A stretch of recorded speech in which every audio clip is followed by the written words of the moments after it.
G'day everyone, welcome back to another episode of the Australian Property Investment Podcast. I'm really fortunate, we get some incredible people that want to be part of our podcast series. When we reach out to them and they say, yeah, I'll be there, it shows a wonderful attitude.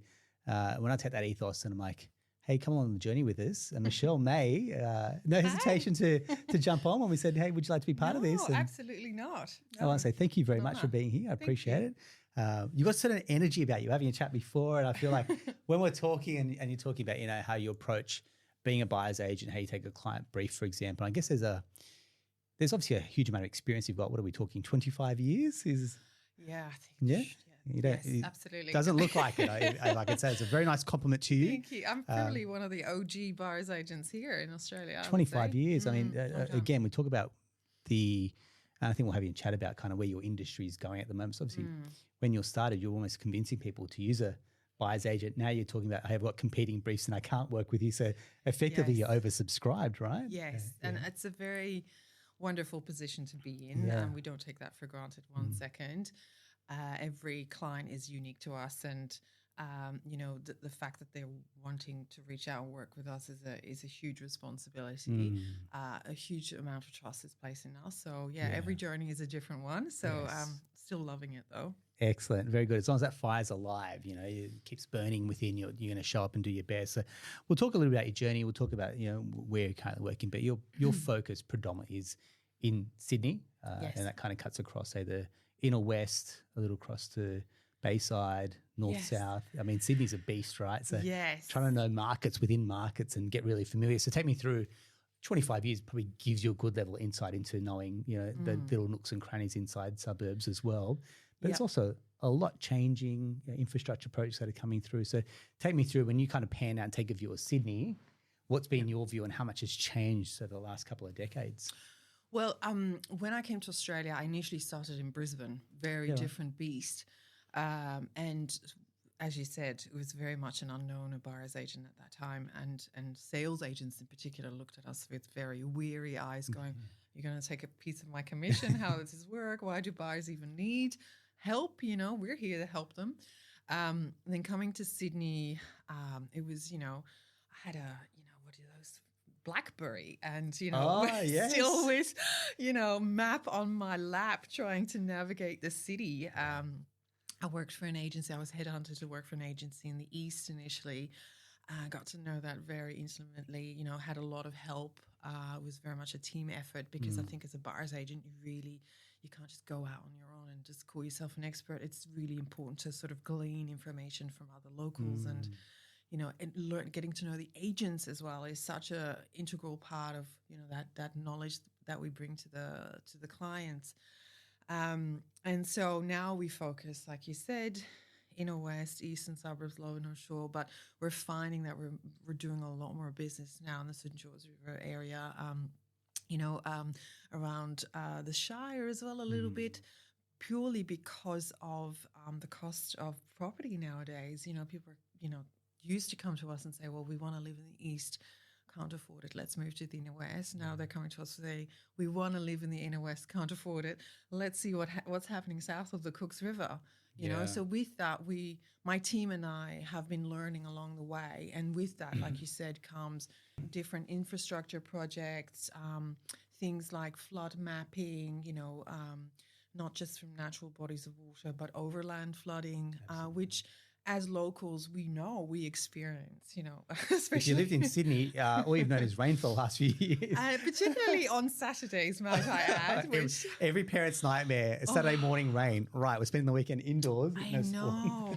And for me, driving to inspections on the weekend, usually my biggest fight is those parents going to sports. Yeah. But over the past number of weekends, it's just been trying to evade all the, the queues because of water everywhere. So knowing those things and being able to advise clients on that is crucial. Absolutely. Yeah, it's almost like you get a sneak peek about how every property handles copious amounts of rain at the moment. Absolutely. I actually do enjoy looking at properties when it's really bad weather because it's like, well, this is as bad as it's going to get. Yeah. Where's the water pooling? Is it in the backyard or is it like cascading down because the whole property needs new guttering or whatever?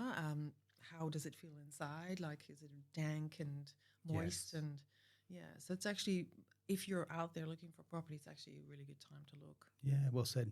You mentioned there before around people, I guess, migrating south or even north. It has that same net effect out of Sydney, right? So I'd say that people, northwest towards the hills will then tend to migrate towards the central coast. People kind of inner west and below will then move to, say, the Shire. I mean, we're down the coast, and a lot of people down towards, Thirroul, Woonona, South Coast, even Shell Harbour, came out of the inner west too. So you probably see that migration south a little bit more. The people there can't afford, so they move further south, Jervis Bay, even going further south to Bateman's Bay, for example. So we've seen that knock-on effect when prices have pushed people out. Yeah, they then move down. The locals get pushed out there. Then has that knock-on effect. So when you're handling buyer briefs, for example, and I guess all the time with buyers agents, I think you're trying to read between the lines about what people think they want versus what they actually want. Yes. And I think part of that is when they say something's non-negotiable, like a suburb, and you're here to go, that actually is very negotiable because you can't afford to buy in that suburb, right? Yeah. Take me through how do you what's the word? Train a client. How do you then get them to understand that what they think is non-negotiable is actually very negotiable? I guess, well, one thing that really helps me is the fact that I'm Dutch and I'm very direct and I'm very to the point, but with love and care. Yeah. My job is to really cut through the wishful thinking that they've probably built up either by themselves or as a couple, based on what they see in the media, based on the fact that their dad bought a property in 1989 and thinks that he's a property mogul now, and Let me tell you, the real estate agent drove you to that inspection, and now you get maybe 20 minutes on a weekend to look at it. Absolutely. So there's a lot of things that are usually going on, right? And so they've built up this picture of what they think they deserve to get for their budget, and what they need and is non-negotiable, like you said. So for me, I think it's the experience of talking to people for so many years now is that we have really in-depth sort of take-in conversations. And, we come in armed with a lot of research. So ahead of time, I know what kind of suburbs they want to look at. And so we look at and say, okay, well, this is the median price for that type of property today. And here's a couple of examples as to what you could have bought. This is currently for sale. Tell me how you feel about those properties. And so we can talk them through things that are reasonable and things that are potentially, we can maybe work with them, change them a little bit. If I see a lot of red flags, we've actually got a service called a focus session. So this is for the people who literally have no idea, who potentially are not local to Sydney, are expats, have never bought a property before, are very nervous. But it's also a sort of a do-it-yourself starter. So we take their brief and we really break it down for them in a 2.5-hour workshop and go, okay, so these are the facts and figures. These are the median prices. These are the sales. Now, what else could you have bought? What are the other alternative areas that you should be looking at, in our opinion? This is what's currently for sale. Let's talk about the pros and cons of these properties. So in this 2.5-hour sessions, they're literally on a roller coaster ride with us, and we arm them with so much knowledge to go, okay, I can put that wishful thinking to one side because we now know what is actually achievable. Because I think a lot of buyers, and you would see that in your space, waste so much time chasing the wrong properties. And then what happens is they get buyer fatigue, and they then end up buying a property that they never should have bought in the first place, pay too much money for just for it to be done. That's exactly what we say. And it's very sad to see. I just want this pain to end. And so generally what you'll see is there's these abnormal house sales and people scratch their head going, how come that sold for that much? It's like they just got over it and they wanted this pain to disappear. Or had a premium because the parents are literally around the corner of the school that they really wanted is there, and there's something intangible there as well. But you're spot on. I was at an auction recently and I won it for the client, and the people opposite me were a young couple. This was in Kingsgrove, and I could see it in their faces. They were desperate. And so I did a few maneuvers. They thought I was nuts, gave up, and I won it for a client. So afterwards I went up to them and I'm like, you guys have been looking for a while, right? And they were like, yeah, how did you know? And I was like, you kind of gave it away, like, and they said, actually, we're really glad we didn't buy this because we actually went way over our budget. We should have stopped. Yeah, right. Right. So I'm like, guys, you need to come chat with me. I can help you. But listen to the podcast, and there's lots of tips. And this is why I do podcasts like you, to help educate people to make smarter decisions. Don't go led up the garden path, all that kind of stuff. The podcast is, and I mean, people listen. So people that have been listening kind of got used to what content we're putting out. But that's how it started, because you and I could have conversations with people time and time again, but they'll forget it over the phone. And we find ourselves repeating the same thing over and over again. It's like, I think we had this conversation about 2 weeks ago, and they can't retain that information because so much is coming at them. Versus when you go, hey, here's my podcast, listen to it. Because they've opted in, they've made the space to listen to it, and now their ability to retain that information goes right up through the roof. And so you and I then having much elevated or better conversations because not having to repeat the same information time and time again. So, I mean, your podcast is by your side, which I love the name of it, because that's what you're doing. You're by people's side when they're buying. And I think, that's where it's such a useful medium, isn't it? 100%.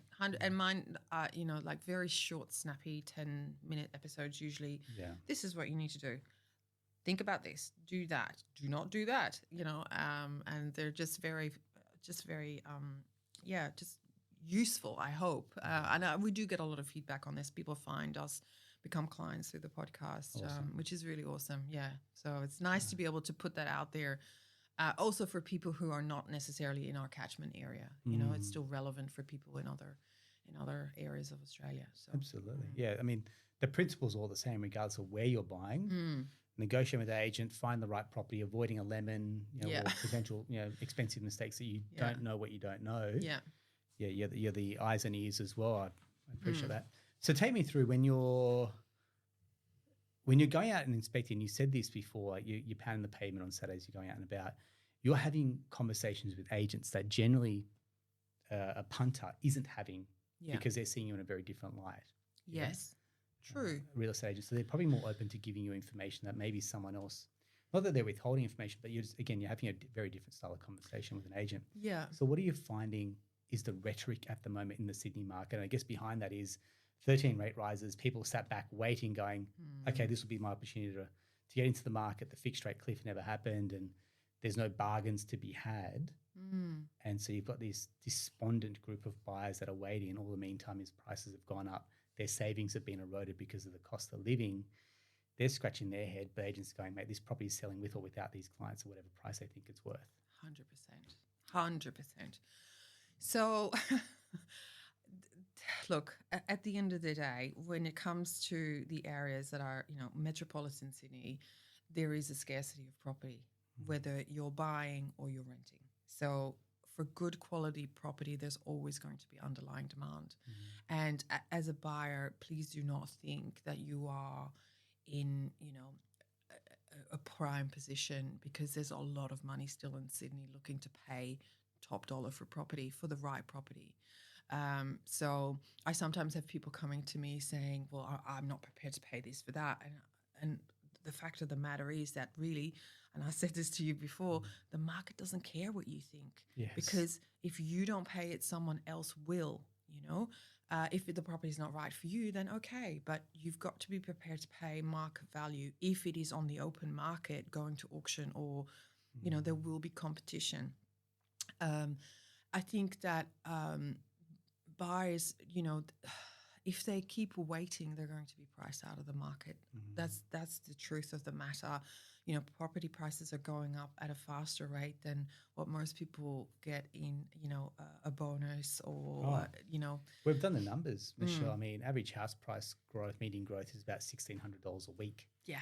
Well, there you Average savings is sitting at $300 to $500 a week. So, if you're paying rent, for example, and you're saving on top of that a little bit, you are not keeping pace with property price growth. That doesn't matter. No. I mean, Perth is leading the charge at the moment, right? So whether you're an investor or owner-occupied, this market's happening with or without you. Exactly. And that's really hard to hear. And it's usually the woman with the red hair that, you think you're going to give you hope, but she's going to be the smiling assassin and say, I'm sorry, but that's the reality. So unless you're willing to look at alternatives and be smart about your choices, you're going to be left behind. And that's really tough. And, sometimes people come to us, they go, no, we're going to do it on our own. I'm literally working with people now that first contacted us 2 years ago. Wow. 2 years ago. And, we're now actively working with them as a client. Now, their increase in budget is not as much as what the market has gone up by. So they've had to, the first time 2 years ago, they didn't quite accept what I was telling them. But now they've had to take an even harder adjustment, if you like, into what it is that they're going to be able to afford.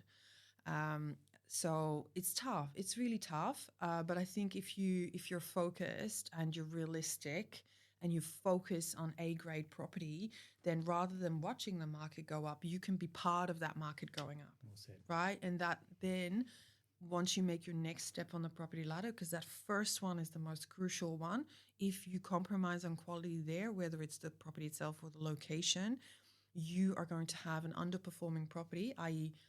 performing under the median price growth. You are going to lose your foothold on the market. What you want is that A-grade property that's going to perform over the median price growth. That will give you leverage for your next property. Well said. Absolutely nailed it. That is generally where you find people get stuck, especially, owner-occupied is different because if you're in your home, okay, great, you're not paying rent and you've got some security. But I disagree with you on that, to be honest, because your home should be your best performing asset. It needs to be your best performing asset, because what if, God forbid, you lose your job, you get sick, your child gets ill, you get a job in Saudi or in Europe. We were talking about those two destinations. And you have to sell your house in a hurry. Then what happens? If you've got shitty property on Parramatta Road, excuse my French, they're in a down market, people are not going to come and look and pay a premium for your property. If interest rates continue to grow up, there may be more people in distress, there may be more properties potentially coming on the market that are subpar, then you're not going to make as much money than if you would have had an A-grade property in the best street in Dulwich Hill, for example. So I always stress that if you're an owner-occupier, you've got to put your investor hat on. If you're an investor, you've got to put your owner-occupier hat on, because your tenants, you're going to get a much better quality tenant if you actually provide them with a quality property. Wow. I love the conviction. Yeah, most people let it go, but I think the fact that you doubled down on that says that there's a huge level of conviction in what you truly believe in. And I do temper that because I think I want to set some people's expectations that if you're in your house and there's some security, awesome. Yeah. But you're absolutely spot on. You want every property that you own to be A grade. You want that to increase in value, because at that point you have options available to you. Like you're in a great property and it needs a small amount of cosmetic renos where you've already got equity on tap. Straight away, there you go. Yeah. Or you want to start your investing journey. Your home then becomes a great place to tap into some equity to start your investment journey as well. So I think, you're spot on. When you buy well, it's not simply a matter of just getting into the market. It's a matter of now outperforming that market. And how do you do that? Yeah. Well, you don't do that by expecting to pay below market value or expecting a bargain. You're going in with the wrong intention. Yeah. And don't get me wrong, we still get amazing deals happening. I bought... But you're a trained negotiator. Yes, yeah. And every buyer's agent I should hope I get a better result than the average Joe. You get paid a success fee. Yeah. No, well, yeah, we get paid. We the way it's structured we work is a flat fee. Yeah. So it's, we will do our utmost regardless of what the purchase price is. Because that's a controversial one, because you see buyers agents now move into a percentage model on owner-occ, and some people go, I don't know, I'm not sure this fits with me because I want a flat fee. Yeah. That's how it used to be. Now I feel like it's moved into more a percentage model as well. Look, I think that there have always been the players that were doing percentage, but for me, it couldn't be more of a clear conflict of interest. Yeah. Then it hit you in the face. Like, seriously, I am paid to help you get the best possible quality property for the best price. Yes. So why the hell would I charge you a percentage? Because then I'm cutting my own fee. I bought a $5 million apartment recently. I paid $475 for it. Right? There was just a great opportunity. Yep. What would the incentive be for me if I was like, hey, I'm charging you, a percentage? No, I charge my client a flat fee based on the complexity of the search. So I tell them upfront what the fee is going to be. Yeah. If they're happy with that, they sign. If they're not, then that's okay.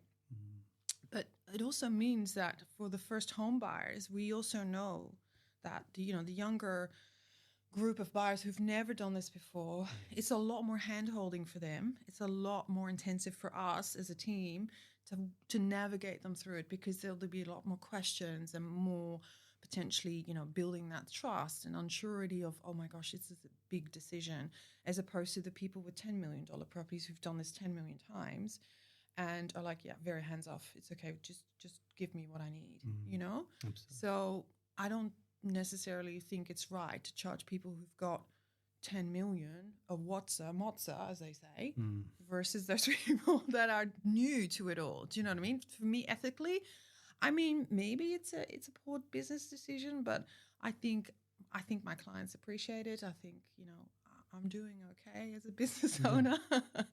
So yeah, that's the way I run things. I appreciate it. We were talking before, you got a son and daughter. Yeah. High school age. Yeah. And you look at the Sydney market, do you as a parent get concerned about their ability to buy property in Sydney? Or do you go, no, I'm setting them up for success and I'll be able to find a way to get them into this market? What are your thoughts as a parent? It is very stressful, I think, to be honest. I come from Holland, where the system's very different. The vast majority of people in Holland do not buy their property; they rent for a lifetime. Why is that different to here? Like, why don't people have that high level ownership? Well, because that's quite a European. It is a European thing, yeah. And I think the system's very different there. People who have second, third, or fourth homes do not get tax break. In fact, they get taxed very highly because it's seen as a privilege. Okay. So the vast majority of properties for rent on the market are rent controlled and are owned by co-ops and the government. And so if it's someone who's got a wealthy, a good income, a good job, they would be renting a different property pool than someone who's on the dole, for example. So it's through all the way through society. And even there is hard to purchase, don't get me wrong. But I think here for my first home buyers, I think that, I'm seeing it, and I have been seeing the increase over the years, is that we really very rarely get first home buyers without support of their parents. Absolutely. So if you are a first home buyer who's unassisted and can't, take advantage of any of the grants and what have incentives, then my hat off to you, because it's very, very difficult. And there's more and more options available, in terms of rent vesting, but also a part share, as the government has, one of those grants, but also there's private companies that are doing it, offering your share of a property. So there's different options available, but I think it's going to be a reality that unless something changes significantly, that a lot of people will not own a property in their lifetime here in Australia. It's a sad reality when you think about it, right?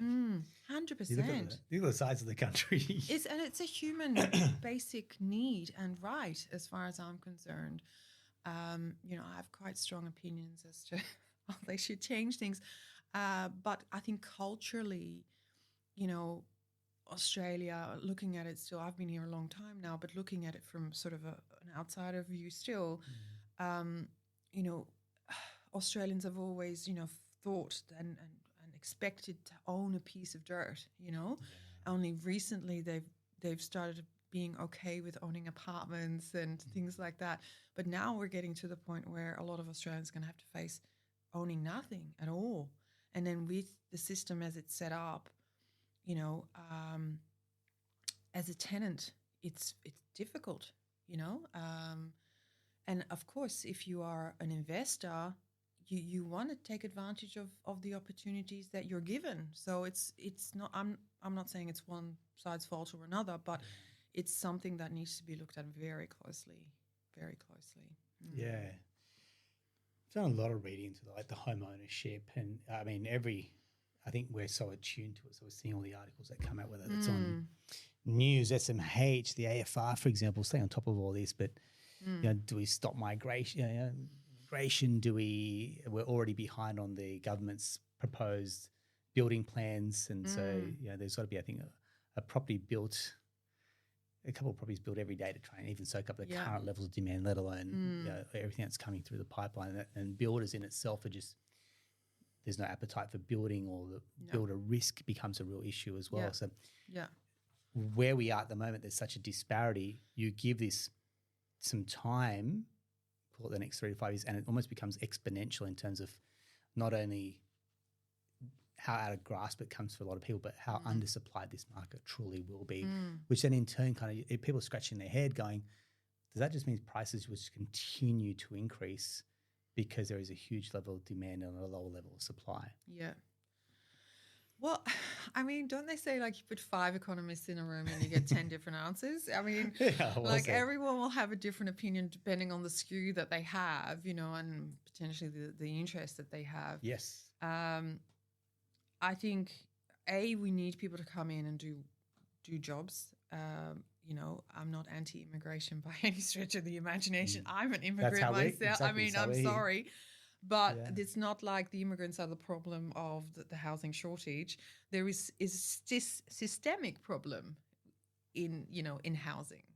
And for me, looking at real grassroots level, when I'm inspecting, for example, apartments, I am having real issues with the build quality. So it's all well and good for the government to say, yes, we're going to stamp out, we're going to build them like mushrooms, these apartments, 1.5 million properties. How many is it in the next number of years? Yeah. My issue is then when they roll off the conveyor belt, what have these buildings actually been signed off on? Because since the privatization of certification, I am seeing a massive decline in the quality. I'm talking buildings that haven't made the news, like the Mascot Towers, but are, when I read the strata reports, are saying with the structural engineering that, the reporting that was done after the builder has been called in to do rectification works, the reports are saying if this building does not get rectified immediately, it's in danger of collapse. Now that makes me shudder. And then this particular apartment that we were looking at then goes to auction for $1.2 million. That to me is a huge risk. So there's all these I feel like this Dutch person sticking my finger in the dike. There's all this water pouring through everywhere, and somebody needs to come up with looking at it holistically and say, okay, there's not one size fits all solution. We need to look at it from all angles and see how we can fix this. It's not just about getting rid of negative gearing, like boom. Is it maybe grandfathering? Is it maybe, Do you think we'll see that though? Like I would say like in our generation, but do you think there's a way to address the inequality in housing affordability? Well, I just think that the government needs to, personally, I think the government needs to take a greater role in it. They need to take more ownership of the problem and not just make it a privatized issue.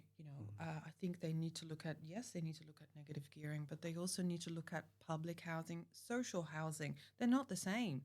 They're advertising all this social housing. It's not the same as public housing. Most of the public doesn't know the difference.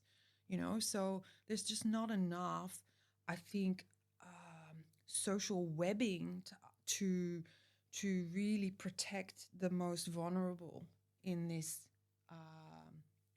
society. Everyone deserves a right of a safe abode, whether that's renting or owning. Yeah.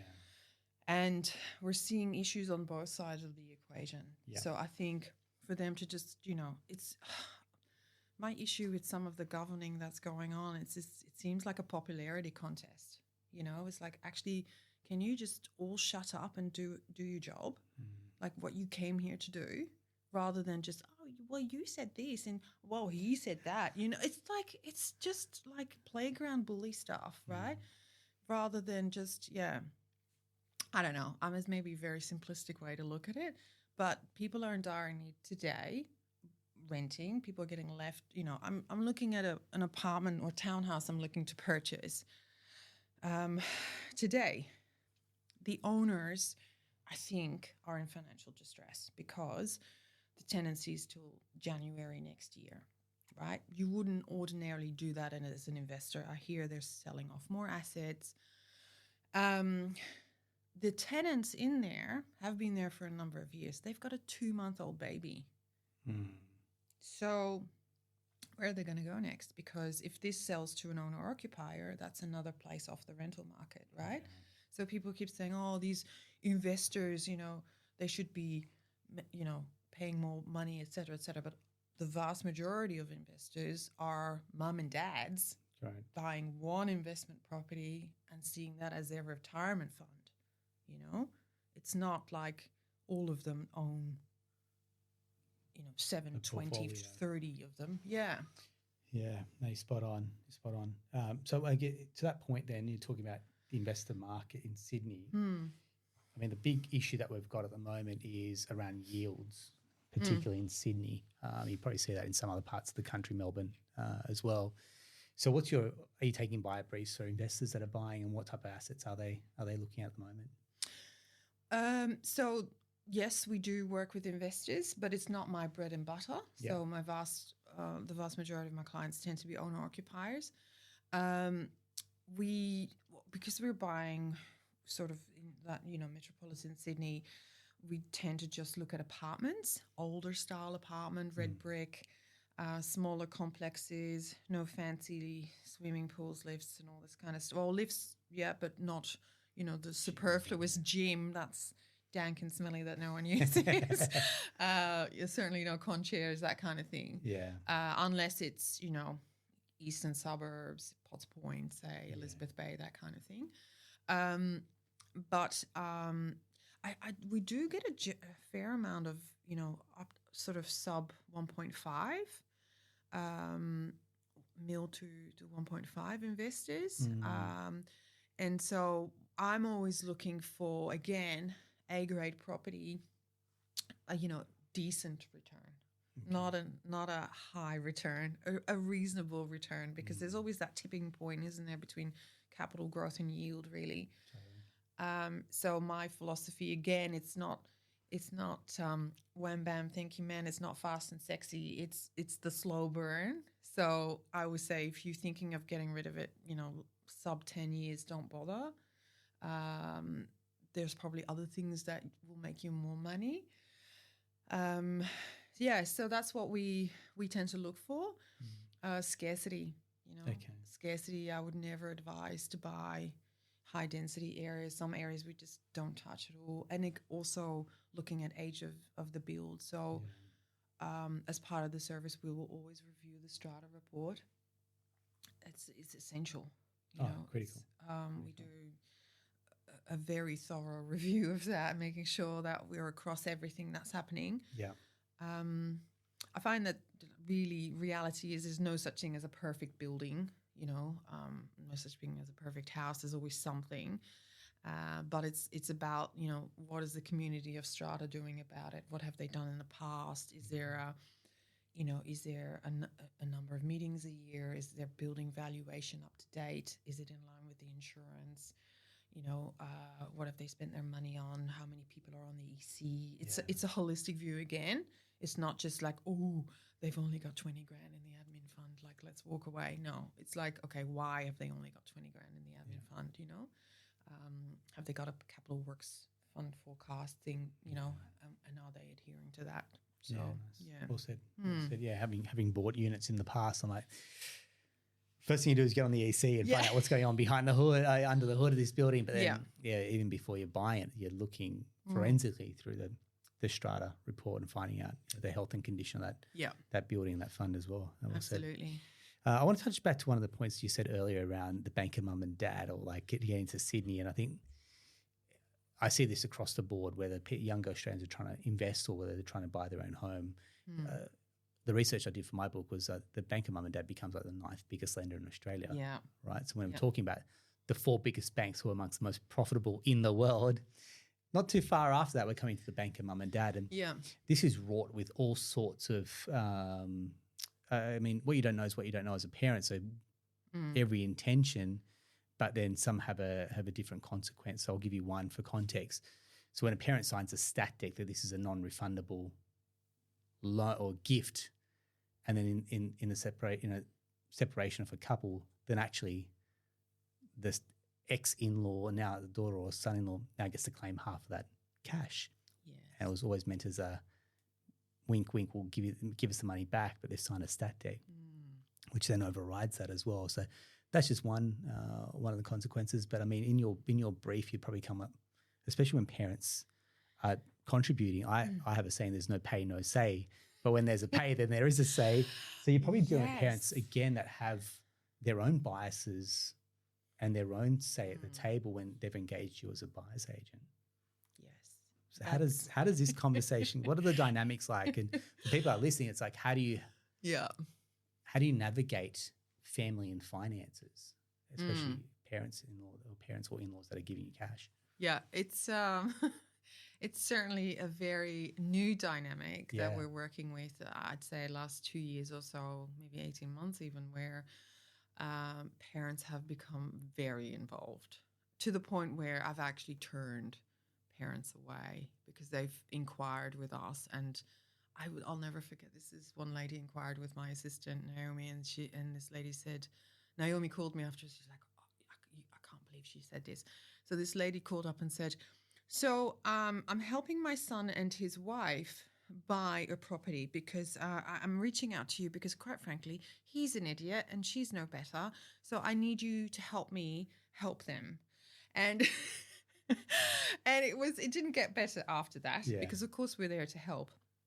But when people are adults, I think they should be allowed to have a little bit of say of where they want to live or not.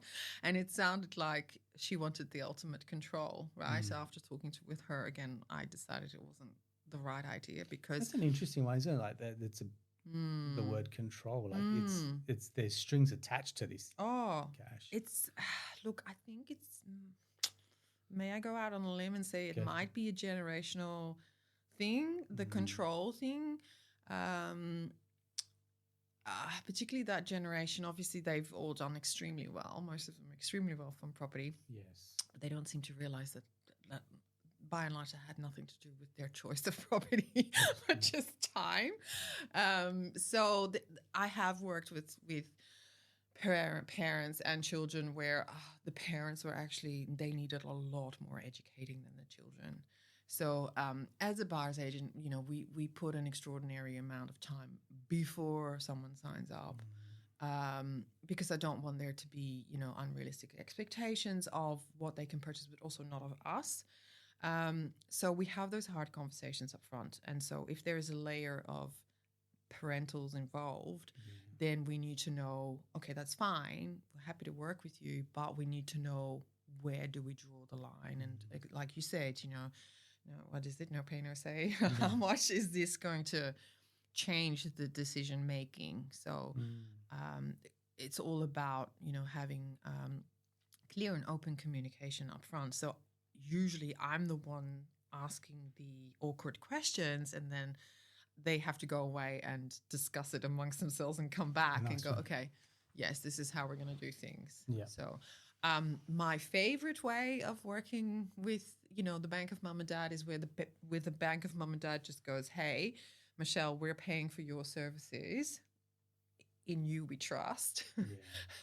And that is our gift to our children, and we'll pay whatever deposit, part of the deposit, but you take them on that journey because we know that working with you, they're going to end up with a property that's much better value. They're going to pay a better price and a better quality property in the end. Oh, nice. So that's how I would, advise parents who want to help their children do it.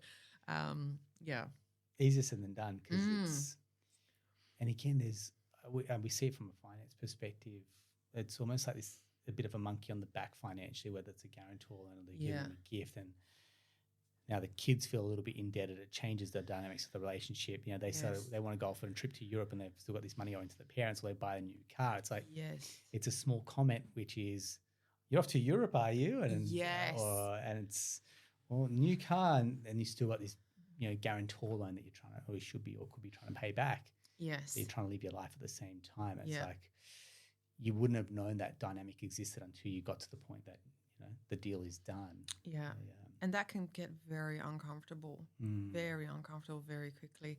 I worked with clients actually where the dad, we found the perfect off-market apartment, and I was going to be able to get it very much under market value. Again, it was an investor distressed, but it was vacant, so perfect. And the dad was like, "Well, no, I'm not helping my son buy this because it has a galley kitchen." And I said to him, I said, "I'm sorry, what?" "Well, I don't like galley kitchens." And I was like, "Well, I'm not." I was a bit taken aback, and I said to him, "But how often will you actually be cooking in your son's kitchen?" And he's like, "I don't understand the question." I said, how often will you actually be using this galley kitchen in real terms?" And he's like, "Well, no, I have no intention of cooking in my son's kitchen."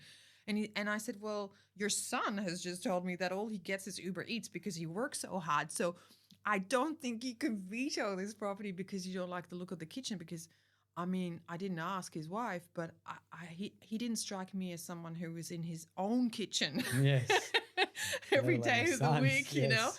So it's fun and games sometimes, but there you go. If you're talking to someone that's, you know, on the outer trying to get into the market, what would be one piece of advice you'd say to someone, apart from the obvious about get into the market?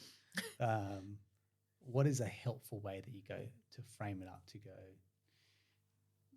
to get into the Sydney market? Okay, you have to really attack it with military precision. This is not a hobby. This is not fun. And many people, you know, they start off going to inspections and imagining themselves in a beautifully styled apartment, and, you know, they think it's fun at the beginning phase of it. But then when they've realized that they've been barking up the wrong tree because the property ended up going for much more money, and, you know, they're missing out on birthdays and bowling in the afternoon and whatever else, and it realize it's quite labor intensive, so they take time out of the market, and then they come back and realize, "Oh shoot, we should have gone for that one, but we missed." You know what I mean? It's like you've got to really attack this seriously. It's going to be a little bit painful for say 3 to 6 months, but then if you are diligent about it and do your research, you're going to end up with a property to live in, and then you can get on with the rest of your life. So get an excellent broker, you know, a financial person who can talk you through the process of getting you the best possible pre-approval ready, you know, clean up your, you know, your financial diet, if you like, to make, I'm sure, you know, you have all the tips and tricks on how people best prepare for their paperwork. Do not go shopping without your wallet. Never do that, i.e. do not go and bid on properties without having your pre-approval in place. It's nothing more stressful than that, both for you and your broker. So you need to know what you're going to be able to spend, you know, so do that first. I always say to people, before you go to any inspections that are listed, look at the sold section of Domain and Real Estate. Just put in, say, the area you want to live in and then your max budget, and see what you could have bought in the last 2 to 3 months. No older, you know, ideally 2 months or less. Because then you'll see a red thread there, whether it's all 2-bedroom, 1-bath apartments with parking, or, you know, whatever else it is. But if you then all of a sudden see something out of the ordinary, like a 3-bed or a 4-bedder, when everything else has been 2-bedders, you know that there's something wrong with that.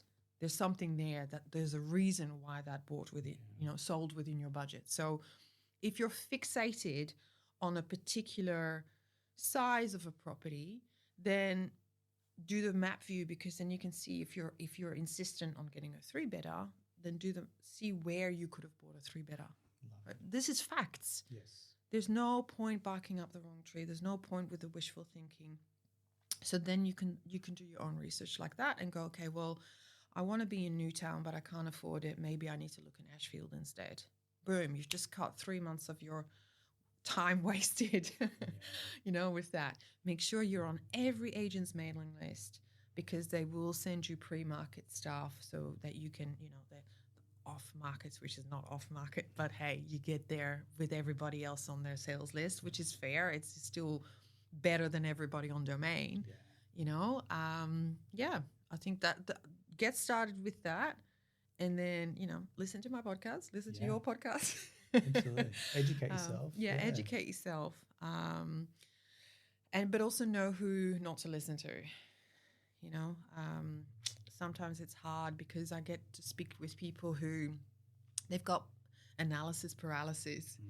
There's so much going on, and they're looking at the inflation data, they're looking at the RBA minutes, and like, how does this affect you buying your one property in this one particular area, in this one particular street? Yes. Yeah.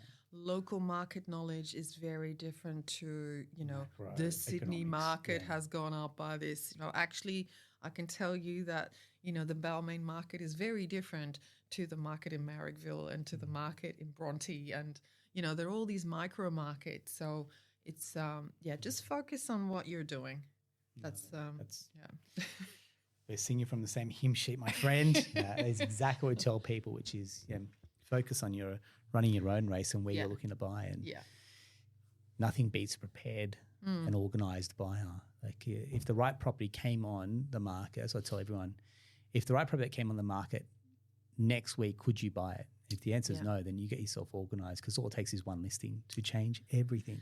Yes. For you and a home buyer 100%. Or an investor. Yeah, awesome. I'm sure I want to say thank you very much. I really appreciate it. It's like I said, it's a real kudos to you. You've been in the industry, you still love what you do.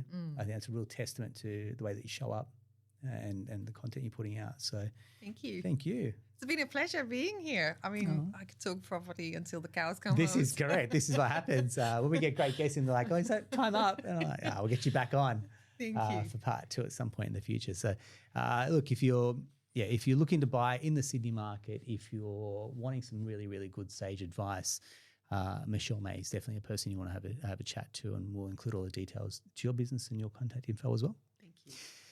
And if you know someone, so we always say, we talk about this ripple effect. So if you know someone that's trying to buy and you've already bought, or you're trying to inspire them and they want to hear from a professional, then share this episode, because we're loving the fact that people are sharing it, because that ripple effect is getting bigger and bigger with everyone as well. So I want to say thank you very much for tuning in. Until next time, take care.